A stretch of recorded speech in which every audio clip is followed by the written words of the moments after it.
ನಮಸ್ತೆ ಎಲ್ರಿಗೂ. ಎಲ್ಲರೂ ಹೇಗಿದ್ದೀರಾ? ಎಲ್ಲರೂ ಚೆನ್ನಾಗಿದ್ದೀರಾ ಅಂತ ಭಾವಿಸ್ತಾ welcome back to my Geethaji vlogs channel. ನಾನು ನಿಮ್ಮ ಸಂಗೀತ. ಈ ಒಂದು ವಿಡಿಯೋದಲ್ಲಿ ವಾರಾಹಿ ತಾಯಿಯ ಮಂತ್ರದ ಪಠಣೆಯಿಂದ ಅಥವಾ ಮಂತ್ರವನ್ನು ಜಪಿಸೋದ್ರಿಂದ ಅಥವಾ ಮಂತ್ರವನ್ನು ಬರೆಯೋದ್ರಿಂದ ನಮಗೆ ನಮ್ಮ ಮನಸ್ಸಲ್ಲಿ ಯಾವುದಾದ್ರೂ ಇಚ್ಛೆಗಳಿದ್ದರೆ ಕೂಡ ಅದು ಈಡೇರುತ್ತೆ ಅಂತಲೇ ಹೇಳ್ಬೋದು. ನಾವು ಬಯಸಿದಂತಹ ಬಯಕೆಗಳು ಕೂಡ ಈಡೇರುತ್ತೆ. ಹಾಗೆ ಕೈಯಲ್ಲಿ ನಮ್ಮ ಹತ್ರ ₹1 ದುಡ್ಡಿಲ್ಲ ಅಂದಾಗ ಈ ಒಂದು ವಾರಾಹಿ ತಾಯಿಯ ಮಂತ್ರವನ್ನು ಪಠಿಸೋದ್ರಿಂದ ನಮಗೆ ಎಲ್ಲ ರೀತಿಯ ಹಣಕಾಸಿನ ತೊಂದರೆಗಳು ಕೂಡ ನಿವಾರಣೆಯಾಗಿ ನಮ್ಮ ಕೈಯಲ್ಲಿ ದುಡ್ಡು ಅನ್ನೋದು ನಿಲ್ಲುತ್ತೆ ಅಂತಲೇ ಹೇಳ್ಬೋದು.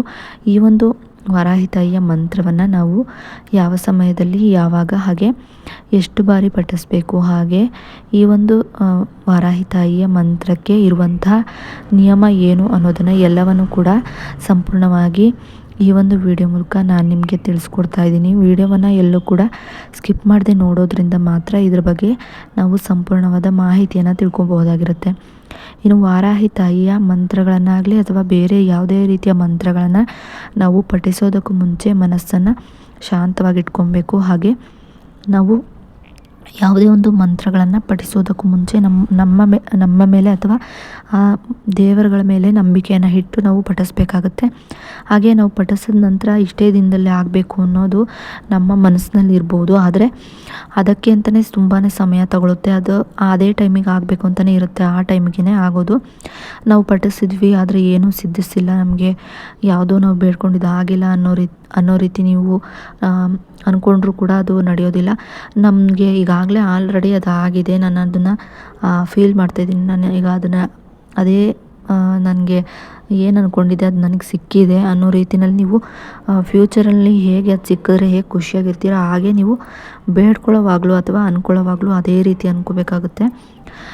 ನನಗಾಗೋದಿಲ್ಲ, ಈ ಥರ ಆಗೋದಿಲ್ಲ, ಏನು ಕೆಲಸನೇ ಆಗೋದಿಲ್ಲ ಅಂದ್ಕೊಂಡ್ರೆ ಅದೇ ರೀತಿ ಏನು ಕೆಲಸಗಳು ಆಗೋದೇ ಇಲ್ಲ. ನನಗೆಲ್ಲ ಕೆಲಸನೂ ಆಗಿದೆ, ಚೆನ್ನಾಗಿದೆ, ಸಕ್ಸಸ್ ಆಗಿದೆ, ನಾನು ಖುಷಿಯಾಗಿದ್ದೀನಿ, ನನಗೆ ಹಣಕಾಸಿನ ಸಮಸ್ಯೆ ಇಲ್ಲ, ಈಗ ನನಗೆ ಹಣಕಾಸು ತುಂಬ ಚೆನ್ನಾಗಿ ನನಗೆ ಹರಿದು ಬರ್ತಾಯಿದೆ, ಹಣದ ಅರಿವು ತುಂಬಾ ಚೆನ್ನಾಗಿದೆ ಅನ್ನೋ ರೀತಿಯಲ್ಲಿ ನೀವು ಹೇಳ್ಕೊಳ್ತಾ ಬಂದರೆ ಎಲ್ಲವೂ ಕೂಡ ತುಂಬಾ ಒಳ್ಳೆಯದಾಗುತ್ತೆ ಅಂತಲೇ ಹೇಳ್ಬೋದು. ಅದು ಬಿಟ್ಟು ನೀವು ನೆಗೆಟಿವ್ ಆಗಿ ಹೇಳ್ಕೊಳ್ತಾ ಬಂದರೆ, ಬೆಳಗ್ಗೆ ಎದ್ದರೆ ಬರೀ ನೆಗೆಟಿವ್ ಆಗಿ ಹೇಳ್ತಾ ಇದ್ದರೆ ಲೈಫಲ್ಲಿ ಪೂರ್ತಿ ನೆಗೆಟಿವ್ ಆಗಿ ನಡೀತಾ ಹೋಗುತ್ತೆ. ಹಾಗಾಗಿ ಎದ್ದಾಗಲೂ ಕೂಡ ಪಾಸಿಟಿವ್ ಆಗಿ ಹೇಳ್ಕೊಳ್ಳಿ, ನಾನು ಖುಷಿಯಾಗಿದ್ದೀನಿ, ಚೆನ್ನಾಗಿದ್ದೀನಿ, ನನಗೆ ಆರ್ಥಿಕವಾಗಿ ಹಣದ ಅರಿವು ನನಗೆ ತುಂಬಾ ಹೆಚ್ಚಾಗಿ ಬರ್ತಾ ಇದೆ, ನಾನು ಅದರಿಂದ ಖುಷಿಯಾಗಿದ್ದೀನಿ, ನನ್ನ ಅವಶ್ಯಕತೆಗಳೆಲ್ಲ ಅದರಿಂದ ಪೂರೈಸ್ಕೊಂಡಿದ್ದೀನಿ. ಈ ರೀತಿಯಾಗಿ ನೀವು ಹೇಳ್ಕೊಳ್ತಾ ಬರೋದ್ರಿಂದ ತುಂಬಾ ಒಳ್ಳೆಯ ರಿಸಲ್ಟನ್ನು ನೀವು ನೋಡ್ಬೋದಾಗಿರುತ್ತೆ. ಇನ್ನು ಪ್ರತಿನಿತ್ಯವೂ ಕೂಡ ಒಂದು 10ರಿಂದ 15 ನಿಮಿಷನಾದರೂ ನೀವು ಮೆಡಿಟೇಷನನ್ನು ಮಾಡಬೇಕಾಗುತ್ತೆ. ಅಂದರೆ ಧ್ಯಾನ ಮಾಡ್ತಾ ಕೂತ್ಕೊಳ್ಳೋದ್ರಿಂದ ಕೂಡ ಮೈಂಡು ಫ್ರೀ ಆಗುತ್ತೆ. ಹಾಗೆ ಯಾವುದೇ ರೀತಿಯ ಟೆನ್ಷನ್ ಇರೋದಿಲ್ಲ. ಯಾವುದೇ ರೀತಿಯ ಕಠಿಣ ಸಂದರ್ಭದಲ್ಲೂ ಕೂಡ ನಿಮಗೆ ಆ ಒಂದು ಸಮಸ್ಯೆಗಳನ್ನು ನಿಭಾಯಿಸೋ ಒಂದು ಮನಸ್ಥಿತಿ ನಿಮಗೆ ಬರುತ್ತೆ. ಯಾಕಂದರೆ ಆ ಮೆಡಿಟೇಷನಿಂದ ನಮಗೆ ಮನಸ್ಸನ್ನು ಹೇಗೆ ನಿಭಾಯಿಸೋದು ಅನ್ನೋದನ್ನು ನಾವು ಕಲ್ತ್ಕೊಳ್ತಾ ಹೋಗ್ತೀವಿ. ಹಾಗಾಗಿ ಮೆಡಿಟೇಷನ್ ಕೂಡ ತುಂಬಾ ಇಂಪಾರ್ಟೆಂಟ್ ಆಗುತ್ತೆ.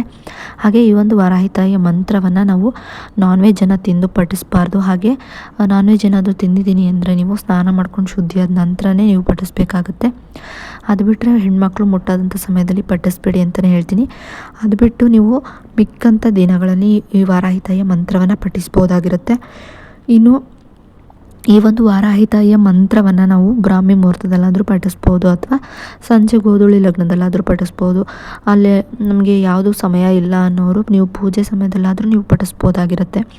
ಇನ್ನು ಈ ಒಂದು ಮಂತ್ರವನ್ನು ಪಠಿಸಲೇಬೇಕಾ ಅಥವಾ ಬರೆದ್ರೂ ಕೂಡ ನಡೆಯುತ್ತಾ ಅಂದರೆ ಬರೆದು ಕೂಡ ನೀವು ಈ ಒಂದು ಮಂತ್ರವನ್ನು ಬರೆದು ಕೂಡ ನೀವು ಫಲಗಳನ್ನು ಪಡ್ಕೋಬೋದಾಗಿರುತ್ತೆ. ಇನ್ನು ಆ ಮಂತ್ರ ಬಂದು ಹೀಗಿರುತ್ತೆ: ಧನ ಸಂಪ್ರತಿ, ಧನ ಸಂಪ್ರತಿ, ಧನ ಸಂಪ್ರತಿ, ಧನ ಸಂಪ್ರತಿ, ಧನ ಸಂಪ್ರತಿ, ಧನ ಸಂಪ್ರತಿ, ಧನ ಸಂಪ್ರತಿ, ಧನ ಸಂಪ್ರತಿ, ಧನ ಸಂಪ್ರತಿ.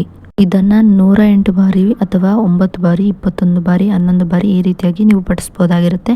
ಈ ರೀತಿಯಾಗಿ ಪಠಿಸ್ತಾ ಬರೋದ್ರಿಂದ ಅದಕ್ಕೂ ಮುಂಚೆ ನೀವು ಪಾಸಿಟಿವ್ ಆಗಿ ಹೇಳಿಕೊಂಡು ನಂತರ ವಾರಾಹಿ ತಾಯಿಯ ಆರಾಧನೆಯನ್ನು ಮಾಡ್ತಾ ಒಂದು 5ರಿಂದ 10 ನಿಮಿಷ ಧ್ಯಾನ ಮಾಡಿ ಈ ರೀತಿಯಾಗಿ ಮಂತ್ರವನ್ನು ಪಠಿಸ್ತಾ ಬರೋದ್ರಿಂದ ನಿಮ್ಮ ಜೀವನದಲ್ಲಿ ಹಣಕಾಸಿನ ತೊಂದರೆಗಳಾಗಿರ್ಬೋದು ಅಥವಾ ಇನ್ನಿತರ ಯಾವುದೇ ರೀತಿಯ ಸಮಸ್ಯೆಗಳಾಗಿದ್ರೂ ಕೂಡ ಅವೆಲ್ಲ ದೂರ ಆಗಿ ನಿಮ್ಮ ಜೀವನದಲ್ಲಿ ಸಮೃದ್ಧಿ ಅನ್ನೋದು ಬರುತ್ತೆ ಅಂತಲೇ ಹೇಳ್ಬೋದು. ವಾರಾಹಿ ತಾಯಿಯ ಅನುಗ್ರಹ ನಿಮ್ಮ ಮೇಲಾಗುತ್ತೆ ಅಂತಲೇ ಹೇಳ್ಬೋದು. ಇನ್ನು ಕನಿಷ್ಠ ಅಂದರೂ ಕೂಡ ನೀವು 9 ಬಾರಿನಾದರೂ ಬರೀಲೇಬೇಕು ಅಥವಾ ಹೇಳ್ಕೊಳ್ಳೇಬೇಕಾಗುತ್ತೆ. ಇನ್ನು ಈ ಒಂದು ಮಾಹಿತಿ ನಿಮಗೇನಾದರೂ ಇಷ್ಟ ಆದರೆ ಲೈಕ್ ಮಾಡಿ, ಶೇರ್ ಮಾಡಿ, ಕಮೆಂಟ್ ಮಾಡಿ. ಇನ್ನಷ್ಟು ಇಂತಹ ಮಾಹಿತಿಗಳಿಗಾಗಿ ನನ್ನ ಗೀತಾಜೆ ವ್ಲಾಗ್ಸ್ ಚಾನಲ್ನ ಸಬ್ಸ್ಕ್ರೈಬ್ ಮಾಡ್ಕೊಳ್ಳೋದನ್ನು ಮರಿಬೇಡಿ. ಸಬ್ಸ್ಕ್ರೈಬ್ ಪಕ್ಕ ಬೆಲ್ಲೈಕನ್ ಬಟನ್ ಇರುತ್ತೆ, ಅಲ್ಲಿ ಆಲ್ ಆಪ್ಷನ್ ಮೇಲೆ ಕ್ಲಿಕ್ ಮಾಡಿದ್ರೆ ನಾನು ಯಾವುದೇ ರೀತಿ ಹೊಸದಾಗಿ ವಿಡಿಯೋ ಮಾಡಿ ಅಪ್ಲೋಡ್ ಮಾಡಿದ್ರೂ ಕೂಡ ನಿಮಗೆ ನೋಟಿಫಿಕೇಷನ್ ಮೂಲಕ ಮೊದಲು ಬಂದು ತಲುಪುತ್ತೆ. ಆಗ ನೀವು ನನ್ನ ವಿಡಿಯೋನ ಮಿಸ್ ಮಾಡದೆ ನೋಡ್ಬೋದಾಗಿರುತ್ತೆ. ವಿಡಿಯೋ ನೋಡಿದ್ದಕ್ಕಾಗಿ ಥ್ಯಾಂಕ್ ಯು ಫಾರ್ ವಾಚಿಂಗ್.